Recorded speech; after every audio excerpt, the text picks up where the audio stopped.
Hi, I'm Sean Stone. Join me for a year-end review of geopolitics in this empire of chaos here on Buzzsaw.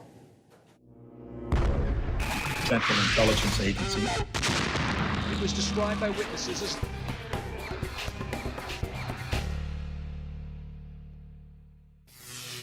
Pepe Escobar is a Brazilian journalist who writes the Roving Eye column for Asia Times Online and is an analyst for RT.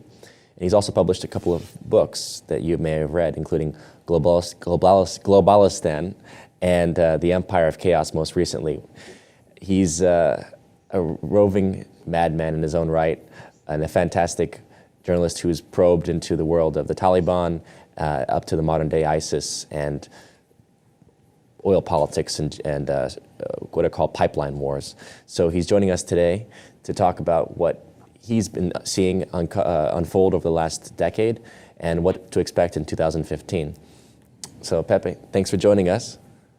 Thanks, John. Thanks, John. I'm completely crazy. I was thinking about Pope John because I'm in Rome. Thanks, Sean. Pope Sean. I'll be the Pope today. You can be my bishop. Yeah, you bet. Give us a report. Let's talk about these pipeline wars. You coined the term Globalistan, which is an interesting way of putting it because, you know, a lot of people think that what we're seeing in the modern world is a manifestation of the post 9/11 phenomenon, right?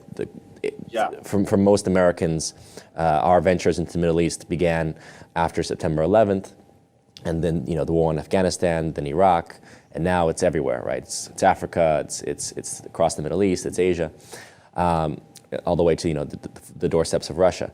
But, you know, you saw from the point of view of a journalist in the late 90s, 2000, you went to Afghanistan, you already knew oil politics. This is what was going on here, was the discovery of the Caspian Sea being a major bastion of natural gas, right? A huge natural gas reserve. And all of a sudden, there's these, you know, these wars going on to decide, you know, wars between the various oil and natural gas companies, right, to decide, okay, who's going to get access to this resource? How are we going to take the natural gas out of here via pipelines? What are those routes going to be, through which countries, right? So give us a little bit of a sense of what you saw unfolding, because you chose to go to Afghanistan in 2000 when Afghanistan was off most people's maps. So tell us about that. What was that like, and what were you seeing on the ground there? Well, in fact, we should be asking Zbigniew Brzezinski the same question, because that's something fascinating. When I started to get interested in what I later called Pipelineistan, one of these pipelines was already being built and was the major Western-controlled and bypassing Russia and Iran pipeline, the BTC. That was during the Clinton administration. And the guy who negotiated that in Baku, in Azerbaijan, was none other than Zbigniew Brzezinski. So the reasoning behind it is, if we want to bypass both Iran and Russia, we have to get our clients in the Caspian Sea in the Middle East, get up, finance these pipelines, these comes on board, and then export energy to Europe. Very complicated, because you simply cannot bypass the second and the third largest producers of natural gas in the world, Russia and Iran, at the same time. But this is what the Clinton administration had in mind, and then the Bush 1 and 2 administrations. The Afghan story, it's fascinating, because from the beginning, it involves the construction of the one pipeline that used to be called TAP, Turkmenistan, Afghanistan, Pakistan. So you would have to build a pipeline from the Caspian Sea, Turkmenistan, crossing Afghanistan, Western Afghanistan, essentially, and going to Pakistan. When the Taliban came to power in 1996, people in Washington thought, well, that's perfect for us. Now we can negotiate with these crazy towel heads. We give them a little bit of money, transit rights, etc., and we build our pipeline. But the Taliban had other ideas. They wanted, for instance, our figure is $50 million a year in transit rights, which is nothing, but for the Taliban it was a lot of money. And the negotiations in DC, no way, you see? So what happened afterwards in the late 90s, early 2000s? The negotiations were bogged down. The Taliban had been wined and dined in Houston, Texas, and then back. There was no agreement. And at the same time, we had the people from Al-Qaeda relocating inside Afghanistan. So now you had a bunch of crazy Wahhabi jihadis inside Afghanistan, the impossibility of building a pipeline, and obviously people in DC start to get really, really antsy. And with the Bush administration, when we had Dick Cheney running the government, as you all well know, their number one policy strategy is energy wars and how we're going to take over energy all over in what the Pentagon later would call arc of instability, as you mentioned in the beginning of the program, from the Maghreb across the Middle East and Central Asia, all the way to Russian borderlands and Western China. When, then we get to the crucial year, which is 2001. The thinking in Washington was, we're going to get rid of Osama bin Laden, and at the same time, we're going to prepare in Afghanistan, take it over, and build our pipeline. And, in fact, steamroll the Taliban if needed. So there was already a plan, an organized plan to take over Afghanistan. And this plan was discussed in a G7 meeting in Italy in July. That is 2 months before 9/11, roughly. I was there at the time in that area. I was traveling between Islamabad, Peshawar, the tribal areas in Pakistan, and Afghanistan. So 3-4 weeks before 9/11, I was more in the epicenter of the whole thing. I was talking to Masood, and Masood, who was later killed 2 days before 9/11, he told me, look, there is a conjunction of interests of the Pakistani ISI, which is the secret service and military intelligence in Pakistan, the Taliban,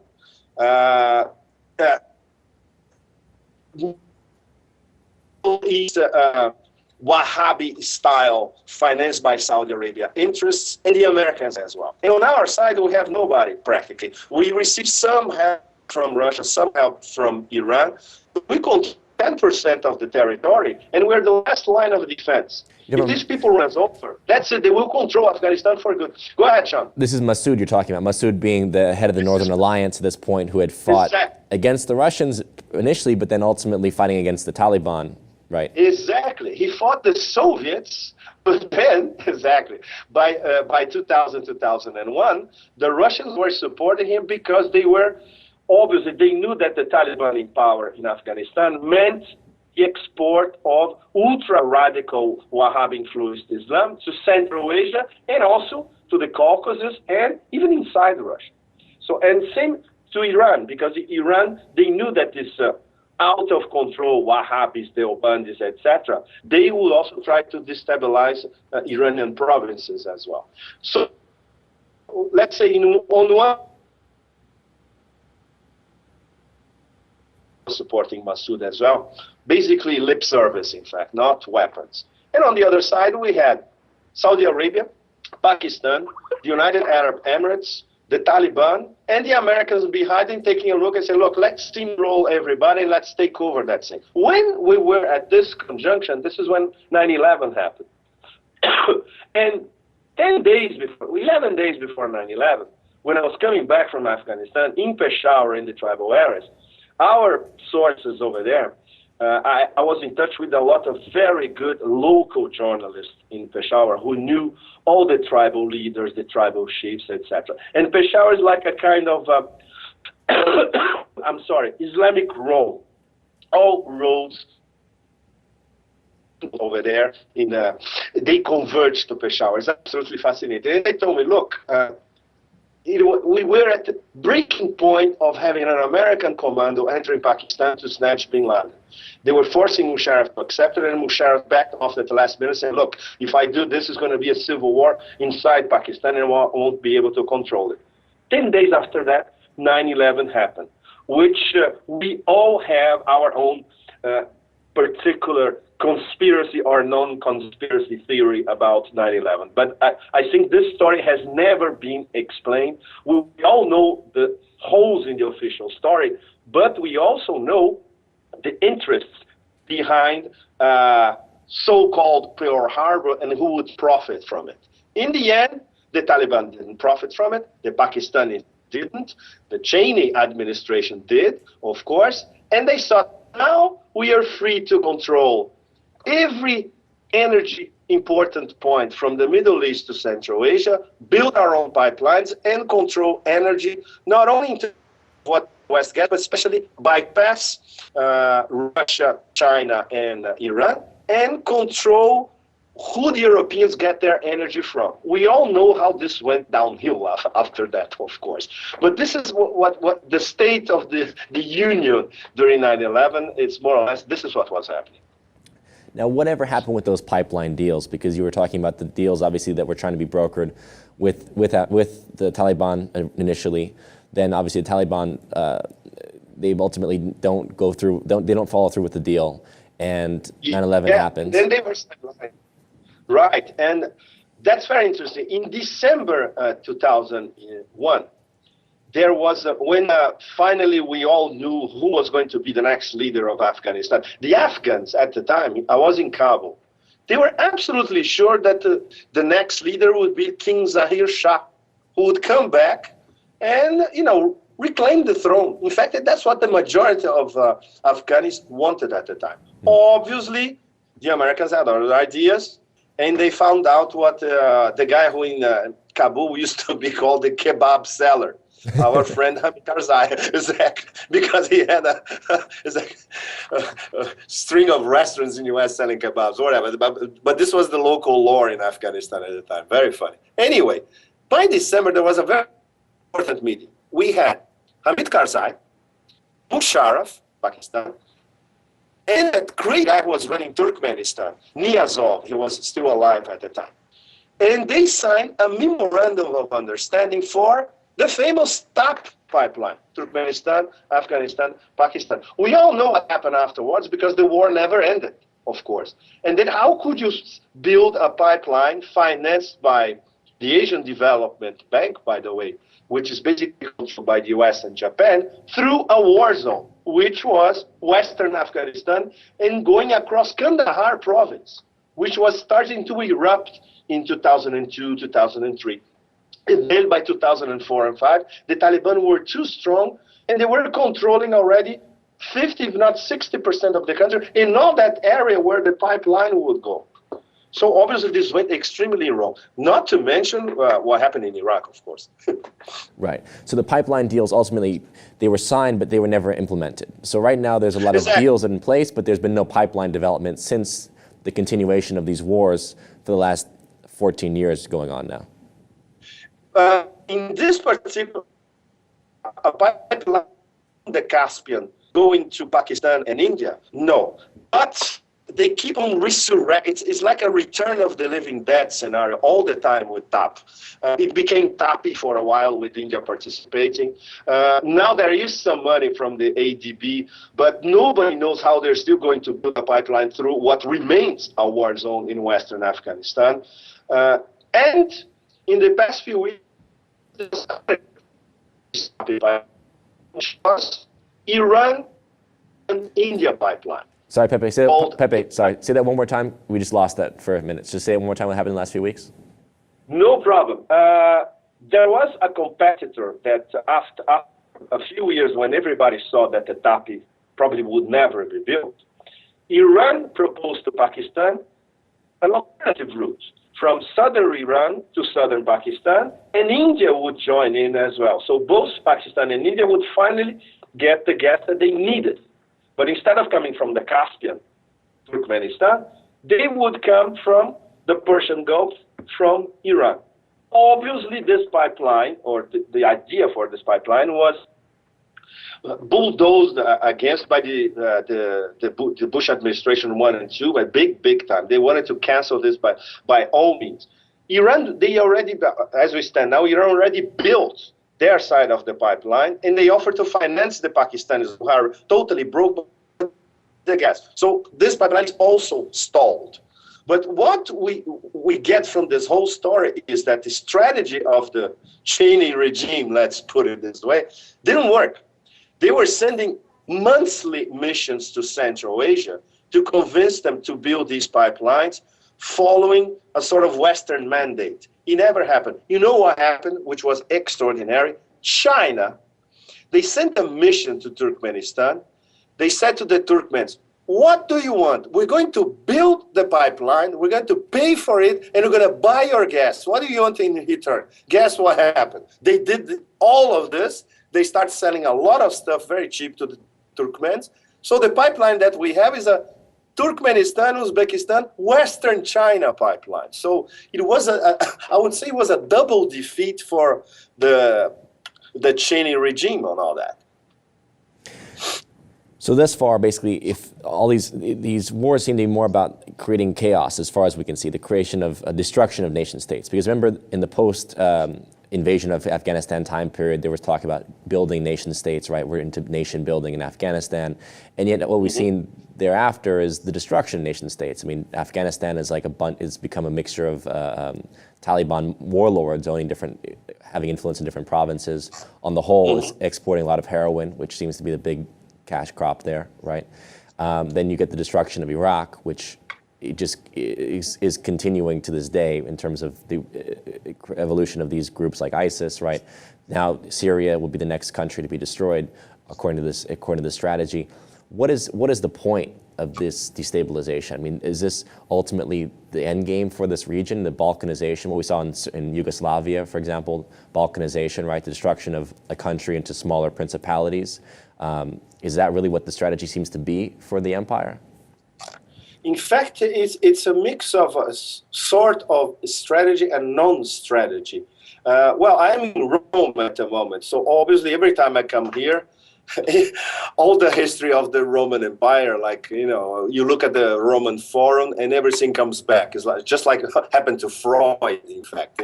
So it's, you remember the motto of the Roman Empire, divide et impera, which is divide and rule. That was later appropriated by the British Empire and later on by our well-known American Empire. So this divide and rule means installing and promoting chaos all over, but now with a difference, because there's blowback from all over as well. So if you want to balkanize the Middle East, Central Asia, or Afghanistan, there are forces that are going to send you blowback over and over again. And this is exactly what's been happening since 2001, since 9/11, non-stop, from Afghanistan and Pakistan to the delocalization of Al-Qaeda, to Al-Qaeda finally springing up in Iraq out of nothing, because there was no Al-Qaeda in Iraq ever. It started to, only after the invasion and occupation, we started to have the first Al-Qaeda style outfits by 2004, 2005. Same with Syria, same in the Maghreb, in Mali, in Algeria. And this is blowback for what was happening even before 9/11. So the empire, let's say the strategic thinking is we divide and rule. We're going to balkanize all these regions, so it's going to be easy for us to get a vassal against another vassal, and we, as the masters, will rule everything. At the same time, the vassals start having other ideas. Could be Islamic extremism, you can call it jihadism, you can call it just politics disguised as religion, which is the case of Daesh. Daesh is an army of mercenaries using an interpretation of Islam and convincing a lot of disgruntled people, especially in the West. If you go to a suburb in Antwerp, in Belgium, or the suburbs of Paris, and you see young, disgruntled, excluded Muslims, young Muslims, when they see the possibility of a virtual ummah and even getting paid for it to do a jihad against governments that they think they are infidels in Iraq, in Syria, and elsewhere. That's why Daesh is becoming so popular, and that's why they're recruiting here in Europe everywhere. On top of it, of course, the austerity crisis in all parts of Europe. So this is superimposed blowback on that first initial weaponized blowback, let's put it this way. And the bigger picture, I'll say, Sean, it's because it involves how the empire is going to manage the decline. During 9/11, and I would say in 2002, in fact, before the invasion and occupation of Iraq, some very, very sharp minds in the US and Europe started to more or less theorize how the empire would decline. Would that be long like the Roman Empire, or would that be catastrophic, including a Samson option? Everybody is going down with us, right? So I remember, for instance, Wallerstein writing about it and talking about it. Giovanni Arrighi, a wonderful Italian political scientist, unfortunately dead by now.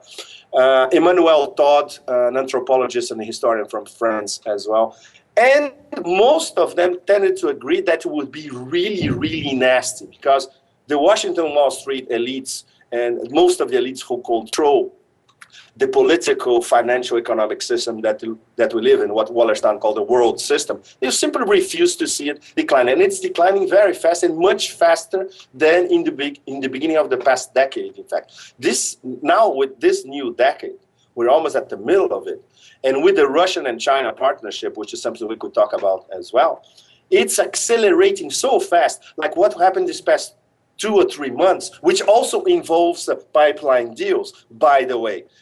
The two spectacular gas deals between Russia and China, one signed last May and the other one signed 2 months ago. This is all part of the counterpunch from the BRICS countries, of course, the developing world, that includes Iran, and that search for a multipolar world. And no wonder the people, what Tom Wolfe once called the master's universe, are absolutely desperate. Yeah. So there's two pieces here. We'll come to this issue of the BRICS nations and the reorganization of global order.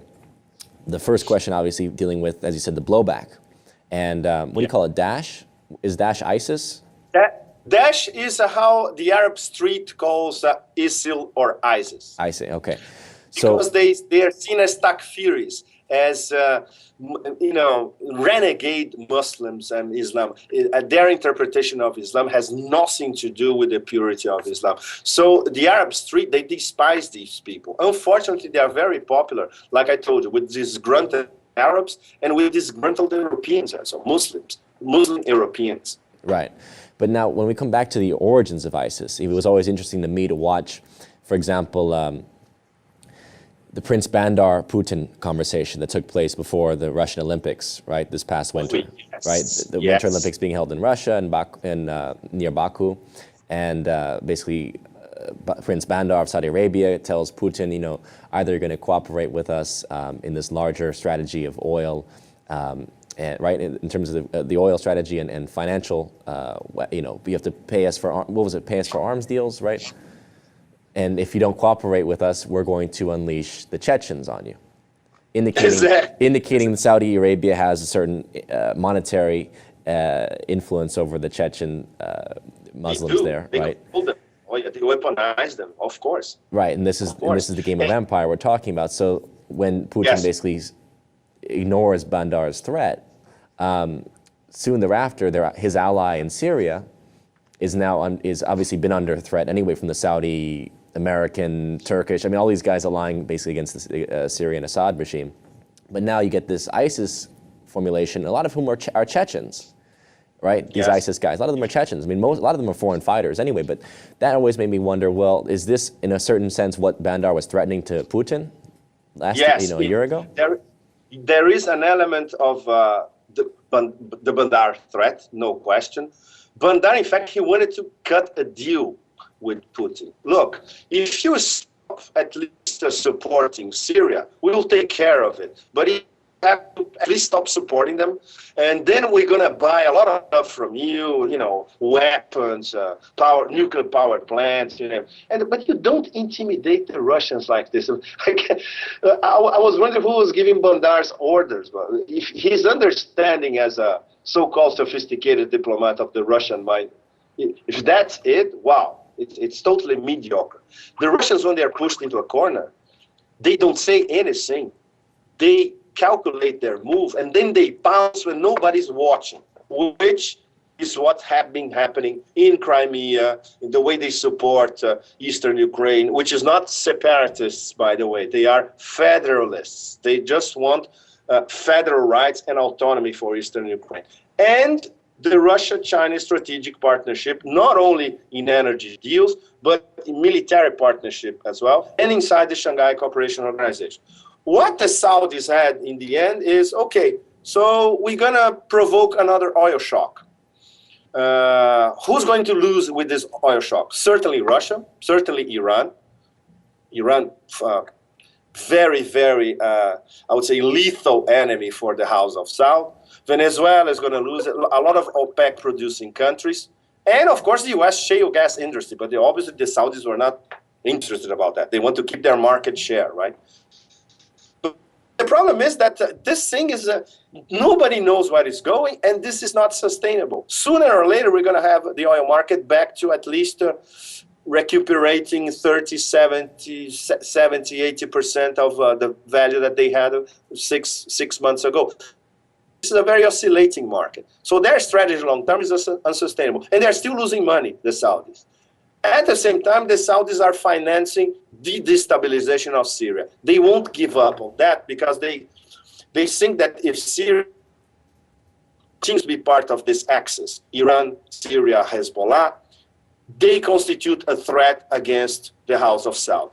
But the bigger threat now is Daesh, in fact, which is something that came out from remember Abu Musab al-Zarqawi in Iraq in 2005 and 6. This is the genesis of Daesh. It was a completely crazy, wacko, sub-Wahhabi interpretation of Islam with lots of mercenaries killing people all over. They even took over some suburbs of Baghdad. This thing lasted only a few weeks. When the local population saw what these people were doing, they started fighting against them. And even without receiving money from David Petraeus and company, So this is totally unsustainable. They can control what they control now. A small town in the middle of the Syrian desert like Raqqa or parts of Mosul. But the local people in Mosul, they have their own brigades and they're fighting against Daesh as well. So Daesh, the way I see Daesh and the way the Arab Street, the people I talk to, explain it to me and detail it to me is the Americans let it grow thinking that it would be an excellent instrument. So what was the last part? Both Syria, the Americans let it grow because of what? They instrumentalized or let Daesh grow by itself. And it was growing in Syria. And then you remember that famous gleaming white Toyota convoy crossing from Syria to Iraq. The brand new Toyotas, yeah. Mosul, and taking over Mosul. Does anybody who follows foreign policy, it's absolutely ridiculous. All that area is covered by American satellites 24/7 in detail. It's absolutely impossible that they never noticed that convoy. So they let it happen. They knew that they would take Mosul, but when the Caliph Ibrahim, he's decided to talk about taking over Erbil, where you have a huge American consulate, where you have Israeli operatives, where you have American energy executives going back and forth, then that's a no-go. You see, the priorities in the US, they don't relate to stability in the Middle East at all. It's only when they threaten the famous American interests, which is the case of Erbil and not the case of Mosul. In Mosul, if you destabilize Mosul, this is a problem for the Iraqi government. If you destabilize Erbil, that's a problem for American interests. It's a completely different story. So then they decided to fight, Obama decided to fight Daesh with bombs, which is a stupid strategy. Well, the bombing of ISIS has obviously been a joke when you keep hearing that Syrian infrastructure is destroyed as part of the bombing. It's like, exactly. we were aiming for ISIS targets, but we ended up blowing up some infrastructure within Syria. You're thinking, wow, your smart bombs are really far off on target, huh? Or was that the target in the first place?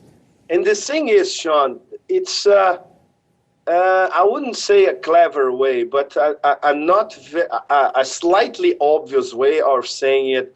Look, we are more interested in destroying the infrastructure of the Syrian state, that's the case, than actually fighting these crazy Wahhabi jihadi terrorists. Yeah. That's what happened. If you wanted to really exterminate them, the only people who can actually fight on the ground these jihadi brigades, they are Shiite militias. Hezbollah, they have experience in that kind of fight. That would imply an American-Iranian Hezbollah alliance against Daesh. You know, everybody knows in the US this is absolutely impossible and will never happen. But these are the only people who are. They have combat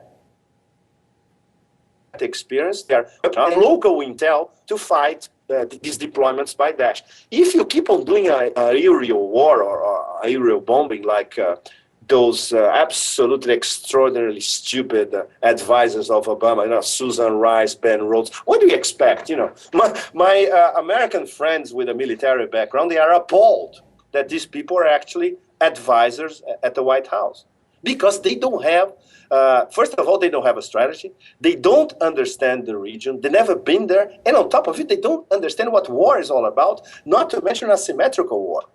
How do you fight an asymmetrical war? You need another bench of guerrillas to help you. And the only people who could help you are Iranians and Hezbollah. But again, the larger strategy, aside from destabilizing that region, does seem to be targeting regimes that are allied or close to Russia. And obviously, yes, Assad, Syria is a long-term ally of Russia, but it's also basically sharing the border with Russia. So now we're talking about this new Cold War that's going on, right? Where you're provoking Russia with the Ukraine, you're provoking Russia with Syria, right? Let's destabilize these countries. Let's turn them against, their ally Russia. What is the ultimate strategy here? Are we basically looking at a new Cold War that's going to be carried out because Putin is asserting too much independent-mindedness? I mean, what is really going on with this new strategy of tension against Russia? It's a huge new Cold War. Let's smash Russia operation. I was at a symposium here in Rome 3 days ago, and I had a very interesting conversation with Michael Leontiev from Rosneft in Moscow. This is one of the major Russian and global energy producers. And he told me, more or less off the record, but everybody in Russia knows that, in fact. We know that they're coming after us. I mean, Washington, Wall Street's elites. We know that they want to smash the Russian economy. They want regime change. They want their vassals, international vassals in financial, economic spheres to take over Russia, like it was a replay of the Yeltsin year. I remember the Yeltsin years as well, but I used to go to Russia a lot to report, especially corruption stuff and oligarchs taking over the Russian assets, you name it. The Americans would like that to be back. So the strategy is really, really hardcore. And the Russian leadership, they identified for what it is. But the thing is, how do Russians think? They don't advertise what they do. They take their time, they buy their time, they study the options, and then, I'm sorry, there's a counterpunch when no one is expecting it. One of those came only a few days ago when they made this gas deal with Turkey, the South Stream pipeline. When Russia saw that this pipeline would never built because the Americans were basically forcing the European Commission not to build this pipeline and pressuring the weaker links like Bulgaria, for instance. The counterpunch when nobody expected, okay, we still build our pipeline, but instead of going to Europe, the pipeline will go to Turkey. And if the Europeans want to buy their gas, they have to deal not only with us to pay for the gas, but to Turkey to pay for the transportation. So once again, the Europeans shot themselves at their feet, right? So this is how the Russians act. In terms of New Cold War 2.0, sorry. Professor Stephen Cohn said that the new Cold War never finished. In a way, it never did. But now, I would say there's a turbocharged Cold War 2.0 because Ukraine was, I would say, the people who devised the whole thing, which I don't think it was the Obama administration advisors because they simply cannot see long-term and they don't even understand the region. There are some other shadowy powers behind it which want to isolate, crush, and cripple Russia by all means necessary. And they identify the weak link, and the weak link is Ukraine. especially because Eastern Ukraine, they are intimately linked with Russia, military industry in general. They're Russophones. They consider themselves Russians much more than Ukrainians. And Ukraine is a failed state, an artificial state as well. So the Americans were thinking, okay, if we can destabilize the Russian western borderlands, they're going to have a problem like forever. It's going to be a sort of mini Vietnam or 2 or 3 Vietnams for them in the long run. The thing is, they would never expect that the Russians will organize a counterpunch, not only in terms of fighting against this American onslaught, but developing this extremely sophisticated military, political, economic, financial, energy alliance with China, which is what we saw throughout 2014. And in 2015, this is going to keep expanding, not only in terms of building pipelines, but they are looking for an alternative SWIFT system.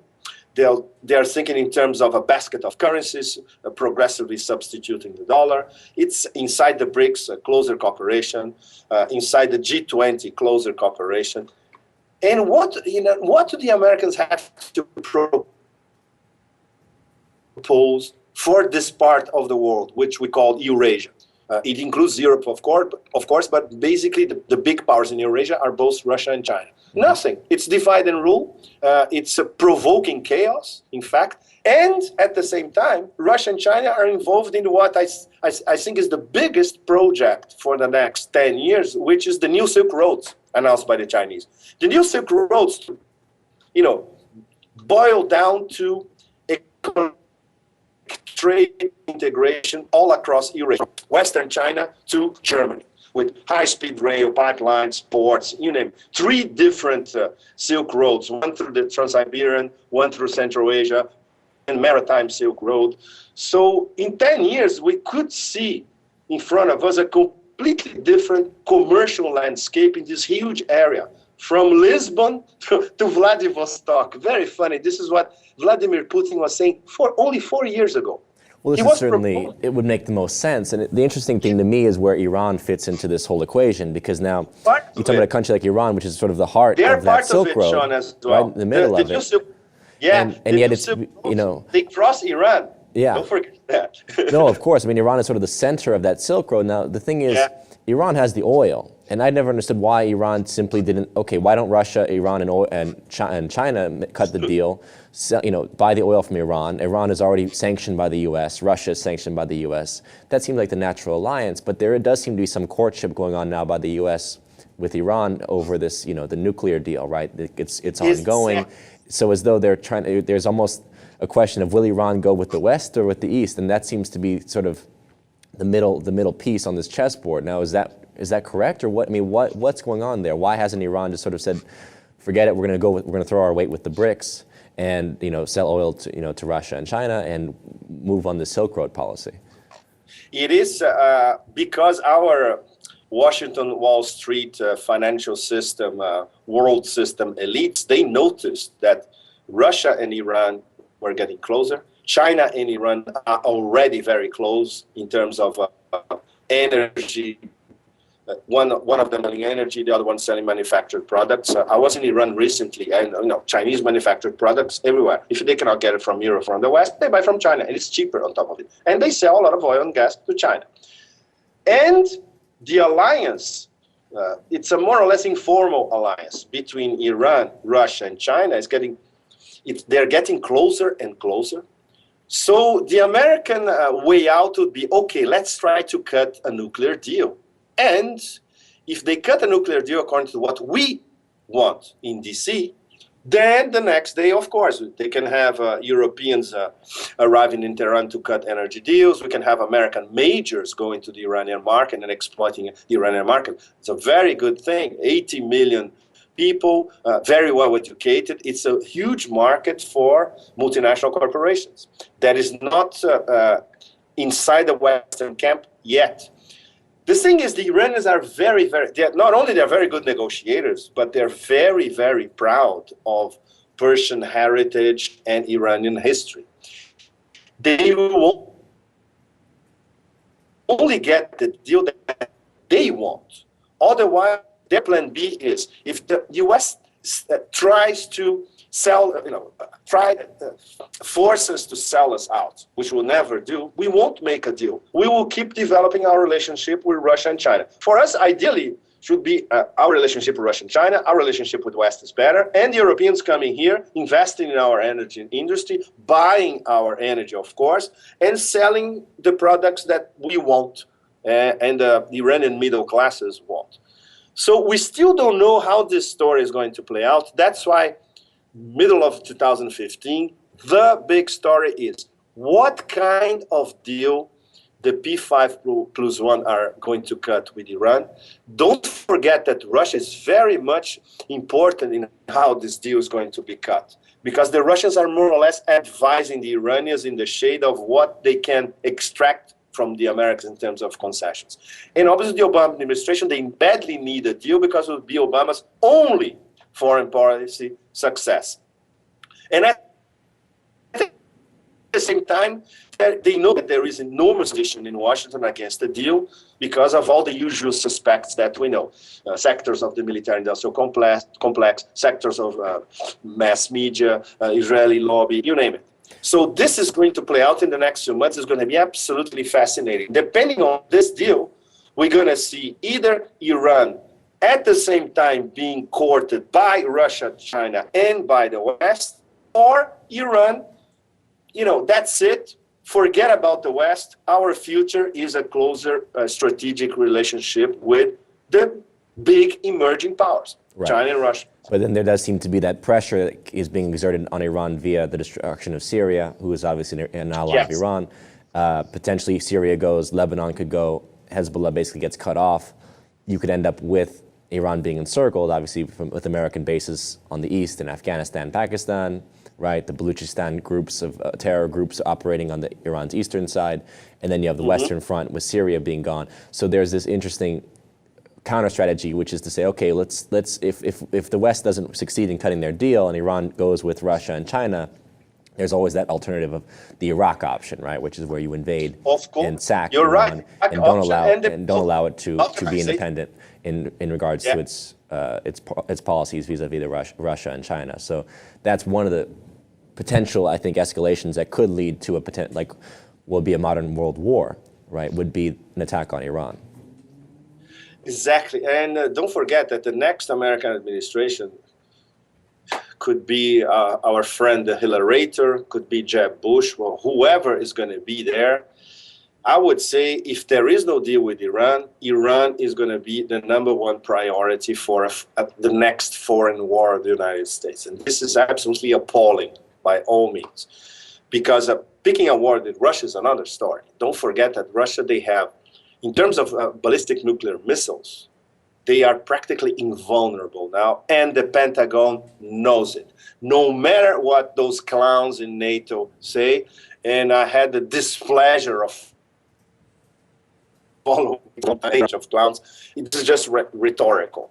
The Pentagon knows that you simply cannot pick a war, a really, really hot war with Russia, because the effects will be devastating on both sides, but especially on the American side.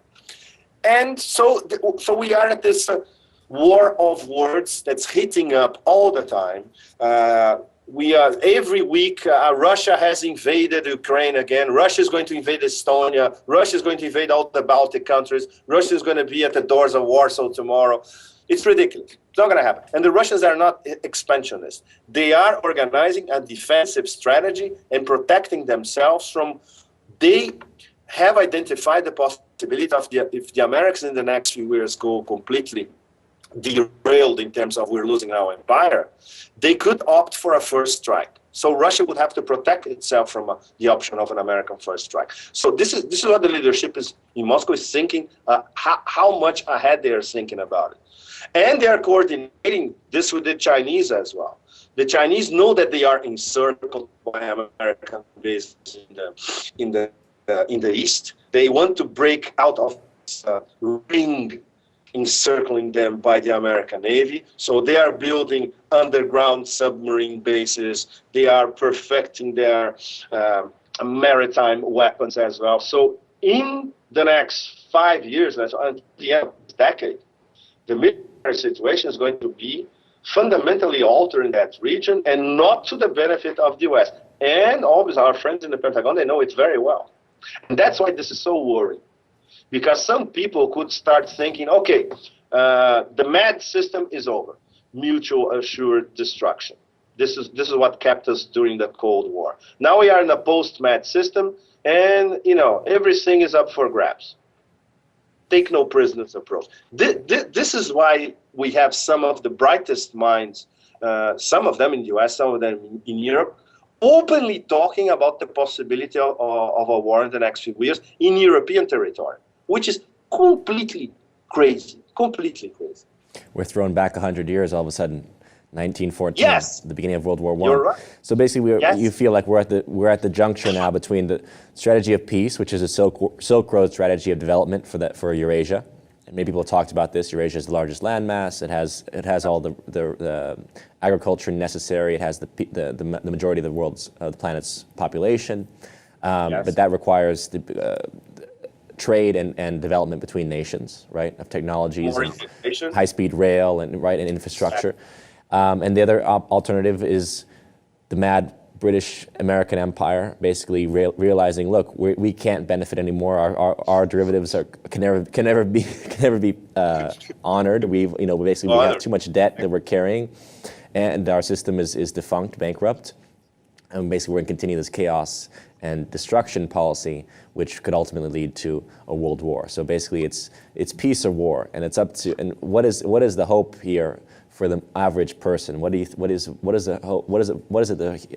normal person in the Western world can do to sort of stave off this madness and see and honor some kind of policy of peace and progressiveness, do you think, in this time? Sean, look, a lot of people here in Europe, and they are part of the intelligentsia as well, very well-educated people, or parts of the haute bourgeoisie in France or in Germany or in Italy, they are thinking about where they're going to retreat for the next few years, because a lot of them are actually expecting some kind of war to break out. This is the first time I've seen this mindset since the end of the Cold War, in fact. It's crazy because they don't trust their politicians anymore. Like in the case of France, soon we could have Marine Le Pen, which is a crypto-fascist, let's put it this way, in power. At the same time, she supports what Putin is doing. It's crazy because you cannot support both at the same time.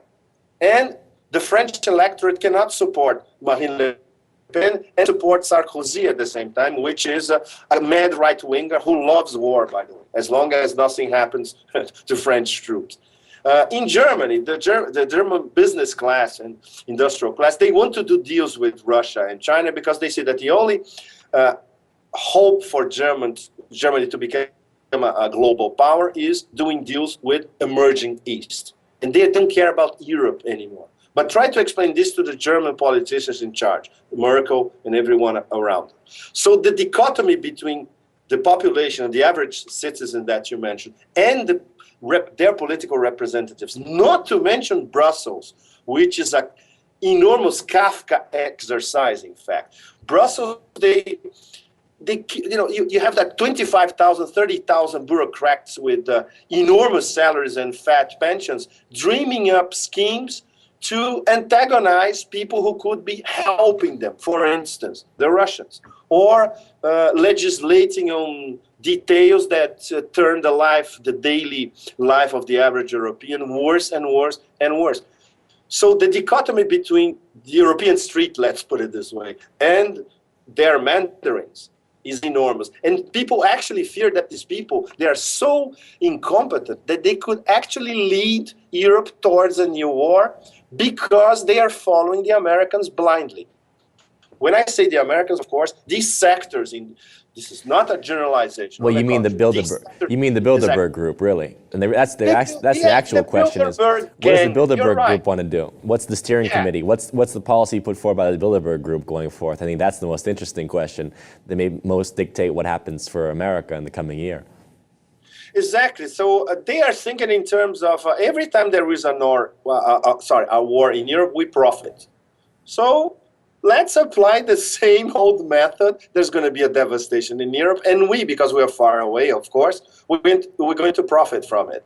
But the Russians don't see it this way because, first of all, they're reluctant to enter into this war. They want to do deals and business with Europe. So they will resist to the last.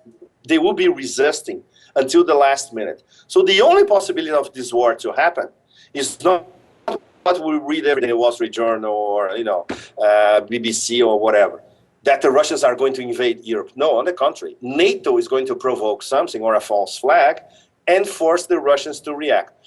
But because the leadership in Moscow, they know that this could happen, and Paris is against it, the only other possibility left is an American first strike. And then we enter the territory of absolute madness, in fact, all over again. Much worse, I would say, than during the mad Cold War years. It's a Dr. Strangelove territory, in fact. I'm sure a lot of well-informed analysts in Washington are against it, but Dr. Strangeloves tend to be very persuasive as well. Well, let's hope not. Let's hope we can get through this and see the peace strategy of the new Silk Road develop. Pepe, where can people follow you and your work? Okay, look, I write mostly for Asia Times for the past 15 years, in fact. I should say it's important. We're facing a huge crisis. We don't know our future, what's going to be. We're still barely surviving. Whatever happens, my column will survive somewhere, if not on Asia Times, somewhere else, The Roving Eye. I just published this book, Empire of Chaos, which is a collection of columns from 2009 and 2014, which is a sort of parallel or underground story of these past few years, which happened to be Obama administration 1 and 2. And I write for RT as well. That's why a lot of people say that I used to be an Al-Qaeda mole, I used to be a commie, I used to be a redneck or whatever. Now I'm a Putinista because I write for RT. So it's okay. And I do specials for Tone Dispatch in New York as well. In fact, this week we're having a huge piece coming out talking exactly about what we're talking, Sean. Empire of Chaos or Eurasia integration. Fantastic. Well, thank you for joining us, Pepe, and thank you. Happy 2015 to you. Well, oh my God! We're aiming for a better 2015 than 2014. Yes, we are all aiming on the planet for a better 2015 and beyond. But with the level of the intellectual level of the politicians ruling the world nowadays, be careful, everybody. Pepe Escobar, thanks so much for joining us. Thank you. My pleasure, Sean. Thank you very much. Thank you. Well, this is Sean Stone. Thank you all for watching Buzzsaw and supporting us this past year. We wish you a very wonderful holiday and a happy 2015. Let's be safe and thoughtful going forward because it is a time where we need everyone's perspective to be clear and not reactive. Hopefully, we will stave off the madness, and worst comes to worst, let's create the revolution that needs to occur. We all know it does. This is Sean Stone signing off.